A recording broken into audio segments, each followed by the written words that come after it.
ತಿಳಿಸ್ಬೇಕು. ಅದಕ್ಕೆ ಈ ಸುಮ್ಮನೆ ಬೆಂಗಳೂರು ಇಟ್ಬಿಟ್ಟಾಗಿ ಈಗ 5,000 ಕೋಟಿ ರೂಪಾಯಿನ ಕೆಲಸ CM 2,000 ಕೋಟಿ ಕೊಟ್ಟಿದ್ದಾರೆ. ಎಲ್ಲ ಟೆಂಡ್ಗಳೆಲ್ಲ ಕರೆದಿದ್ದೀವಿ. 75% ಎಲ್ಲ ಆರ್ಡ್ರ್ ಕೊಟ್ಟಿದ್ದೀವಿ. ಮಳೆ ಪ್ರಾರಂಭ ಆಗೋದಕ್ಕೆ ಮುಗಿಬೇಕು. ಏಪ್ರಿಲ್ ಒಳಗಡೆ ಎಲ್ಲ ಕೆಲಸ ಆಗಬೇಕು ಅಂತ ಹೇಳಿದ್ದೀವಿ. ಸೊ ಅದಕ್ಕೆಲ್ಲ ನಾನು ಕರೆದು ಎಲ್ಲರಿಗೂ ಸೂಚನೆ ಕೊಟ್ಟಿದ್ದೀನಿ. ಜಲ್ದಿ ಕೆಲಸ ಎಲ್ಲ ಮುಗಿಸಿ ಕ್ವಾಲಿಟಿ ಮಾತ್ರ ಕಾಂಪ್ರಮೈಸ್ ಎಲ್ಲೂ ಆಗಬಾರ್ದು ಅಂತ ಹೇಳಿ. So they are treatment.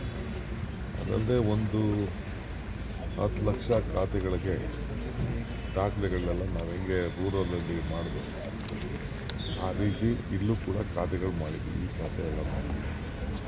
A to B ಖಾತಾ ಇವೆಲ್ಲ ಇದೆ. ಅವರೆಲ್ಲ ಸೇರಿ ಅವರೆಲ್ಲ ದಾಖಲೆ ಕೊಡೋದು. ಇನ್ನೊಂದು ವೆಲ್ಫೇರ್ ಸ್ಕೀಮ್ಸು 2 ವರ್ಷದಿಂದ ಏನೋ ಕೊಟ್ಟಿದ್ದೀವಿ. ಸುಮಾರು 30,000 ಜನ ತಳ್ಳು ಗಾಡಿ ಗತಿ ಬೇರೆ ಬೇರೆ ಇದೆ. MLAಗಳಿಗೆ ಬೆನಿಫಿಷರೀಸ್ ಅದೆಲ್ಲ ಕೊಟ್ಟ ಮೇಲೆ ಅವರೆಲ್ಲ ಮಾಡಿ ಕಾರ್ಯಕ್ರಮ ಮಾಡಿ. ಸರ್, ಧಾರವಾಡದಲ್ಲಿ ಖಾಲಿ ಹುದ್ದೆಗಳನ್ನು ಭರ್ತಿ ಮಾಡಬೇಕು ಅಂತ BJPನವರು ಪ್ರತಿಭಟನೆ ಮಾಡ್ತಾ ಇದ್ದಾರೆ ಸರ್. ಅವ್ರ್ಯಾಕೆ ಮಾಡಲಿಲ್ಲ? ನಾವು ಮಾಡ್ತಾಯಿದ್ದೀವಿ. ಅದಕ್ಕೆ ಉದ್ಯೋಗಕ್ಕೆ ಭಾಳ ತೊಂದರೆ ಇದೆ ಅಂತಲೇ ಅವ್ರಿಗೆಲ್ಲ 3,000 ಸಾವಿರ ಕೊಡ್ತಾ ಇರೋದು. ಈಗೆಲ್ಲ ಕರಿತಾ ಇದ್ದೀವಿ.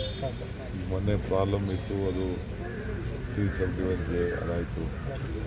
ಒಳ ಮೀಸಲಾದ ಸ್ವಲ್ಪ ಮಧ್ಯ ಬಂತು. ಆದರೂ ಎಲ್ಲ ಕೆಲವೆಲ್ಲ ಮಾಡ್ತಾಯಿದ್ದೀವಿ. ನಮ್ಮ ಡಿಪಾರ್ಟ್ಮೆಂಟಲ್ಲಿ ಸುಮಾರು ಜನ ಕೊಟ್ಟಿದ್ದೀವಿ. PSCಗೆಲ್ಲ ಸರ್, ರಾಜ್ಯದ ಹೊಸ MLAಗಳು ಪತ್ರ ಬರೆದಿದ್ದಾರೆ ಸರ್. ಸಚಿವ ಕನಿಷ್ಠ 5 ಮಂದಿಗಾದರೂ ಕೂಡ ಸಚಿವ ಸ್ಥಾನ ಕೊಡಬೇಕು ಅಂತ ಪೇಪರಲ್ಲಿ ನೋಡಿದ್ದೀನಿ ಅಷ್ಟೇ. ನಿಮಗೂ ಪತ್ರ ಬರೆದಿದ್ದಾರೆ ಅಂತ ನನಗಿನ್ನ ತಲುಪಿಲ್ಲ. ಎಲ್ಲರಿಗೂ ಆಸೆ ಇರ್ತದಲ್ಲ ಮಂತ್ರಿ ಆಗುತ್ತೆ ಅಂತ. ಎಲ್ಲರಿಗೂ ಮಂತ್ರಿ ಆಗಬೇಕು ಅಂತ. ಫಸ್ಟ್ ಟೈಮ್ ಈಗ ಇದು ನರೇಂದ್ರ ಮೋದಿಯವರು ಚೀಫ್ ಮಿನಿಸ್ಟರ್ MLAನೇ ಆಗಿಲ್ಲಪ್ಪ, ಚೀಫ್ ಮಿನಿಸ್ಟರ್ ಆಗಿದ್ರಲ್ಲ. ಅದಕ್ಕೆ ಎಲ್ಲರಿಗೂ ಆಸೆ. ಚೀಫ್ ಮಿನಿಸ್ಟರ್ ಹೋದರು, ಕೆಲವು ಮಂತ್ರಿ ಆಗಿದ್ದವರು ಇದ್ದಾರೆ. MLA ಆಗಿದ್ದೇ ಹೋದ್ರು ಮಂತ್ರಿ ಆದವರು ಕೇಳ್ತಾರೆ. ಅವ್ರು ಕೇಳಿದ್ರೆ ತಪ್ಪೇನಿದೆ? MLAಗಳಿಗೆ ಕೊಟ್ಟರೆ ತಪ್ಪೇನಿಲ್ಲ. ನೋಡಪ್ಪ, ನಾನು ಫಸ್ಟ್ ಟೈಮ್ ಹೊಸ ಪೀಳಿಗೆ ಬೆಳಿಬೇಕಲ್ಲ. ಎಷ್ಟು ದಿನ ನಾವೇ ಊಟ ಹೊಡ್ಕೊಂಡು ಈಗ ಆಗಲೇ 34 ವರ್ಷ ಆಯ್ತು. ಹೊಸ ಜನ್ರೇಷನ್ ಬರಬೇಕಾ, ಹೊಸ ಆಲೋಚನೆ ಬರಬೇಕಲ್ಲ. ನಾನು ಹೊಸಬರುಗಳು ಇರಬೇಕು ಅನ್ನೋದಕ್ಕೆ ನಾನು ಅವ್ರಿಗೆಲ್ಲ ಪ್ರೇರಣೆ ಕೊಡೋದು, ಅದನ್ನು ತಯಾರು ಮಾಡಬೇಕಲ್ಲ.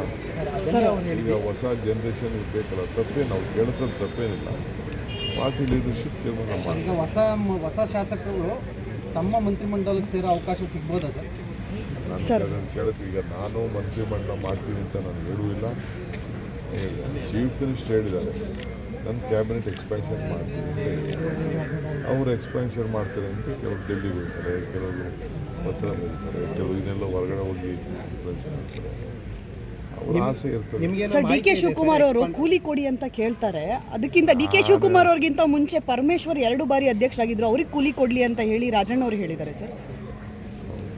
ಅವರು ದೊಡ್ಡ ಸರ್, CM ಮತ್ತು ಕುಮಾರಸ್ವಾಮಿ ನಡುವೆ ಸರ್, ದೆಹಲಿಯಿಂದ ಏನಾದರೂ ಬಂತಾ ಸರ್? ಈ ವಾರ ಹೋಗ್ತೀರಾ ಸರ್? ಈ ತಿಂಗಳ ಒಳಗಡೆ ಏನೋ ಫಸ್ಟ್ ಟೈಮ್ ಹೇಳಿದ್ದಾರೆ. ಹೈಕಮಾಂಡ್ ಚಿಚ್ಚಾಕ್ ಮಾಡ್ದೆ ಕೇಳಿಲ್ಲ. ಮಾತುಕತೆ ನಡೆಸ್ತಾರೆ ಅಂತ ಹೇಳ್ತಾ ಇದ್ದಾರೆ. ಸದ್ಯಕ್ಕೆ ನಾನು ಇಲ್ಲಿ ಕುಮಾರ ಕೃಪಾ ಸರ್, ಏನಾದರೂ ಹೋಗ್ತೀರಾ ಸರ್ ಡೆಲ್ಲಿಗೆ ಸರ್ ಈ ವಾರದಲ್ಲಿ ಸರ್? ಏನಾದರೂ ಮಾತಾಡಿದ್ದಾರೆ ಸರ್ ನಿಮ್ಮ ಜೊತೆ? ಪಟೇಲೆಲ್ಲ ಸರ್ ದೆಹಲಿಗೆ ಏನಾದರೂ ಹೋಗ್ತೀರಾ ಸರ್? ಪಟೇಲ್ ಇರ್ತಲ್ಲ, ಅವನಿಂದ ಇವರೆಲ್ಲ ಇಲ್ಲ ಸರ್. ನಾಳೆ ಮಾಡ್ತಾ ಇದ್ದಾರೆ. ಸರ್, ದೆಹಲಿಗೆ ಹೋಗ್ತೀರಾ ಸರ್ ಈ ವಾರ ಸರ್? ಸರ್, ಜಾರಕಿಹೊಳಿ ಅವರು ನಿಮ್ಮ ಜೊತೆ ಏನಾದರೂ ಮಾತಾಡಿದ್ದಾರೆ? ಜಾರಕಿಹೊಳಿಯವರು ನಮ್ಮ ಹಿರಿಯ ಲೀಡ್ರು, ನನ್ನ ಜೊತೆ ವರ್ಕಿಂಗ್ ಫ್ರೆಂಡ್ ಆದವರು. ವಾರಕ್ಕೊಂದ್ಸತಿ ಮಾತಾಡ್ತಾ ಇದ್ದೀವಿ. ಇಬ್ಬರು ಹಂಚ್ಕೊಳ್ತಾ ಇದ್ದೀವಿ. ಸಮಾನ ಮನಸ್ಸು. ಅವ್ರಿಗೂ ಪಕ್ಷದ ಬಗ್ಗೆ ಅಪಾರವಾದ ಚಿಂತನೆ ಇದೆ.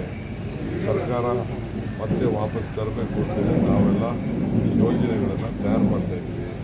ಈ ಸರ್ಕಾರ ವಾಪಸ್ ಬರ್ತದೆ. ಸರ್, ಡೆಲ್ಲಿಗೆ ಹೋಗ್ತೀರಂತಲ್ಲ, ಯಾವಾಗ ಹೋಗ್ತೀರಾ ಸರ್? ಹಿರಿಯ ಸಚಿವರು ನಿಮ್ಮ ಜೊತೆ ಬರ್ತಾರೆ ಅಂತ ಡೆಪ್ಟಿ CM ಬಂದಿದ್ದಾರೆ. ಭೇಟಿ ಬಂದು ಒಂದು ಫೋಟೋ ಹಿಡಿಯೋರು ಅಂತ ಬನ್ನಿ ಕರೆಸ್ತೀನಿ. 2 ನಿಮಿಷ ಇಲ್ಲೇ ಕರೆಸ್ತೀನಿ. ಇದು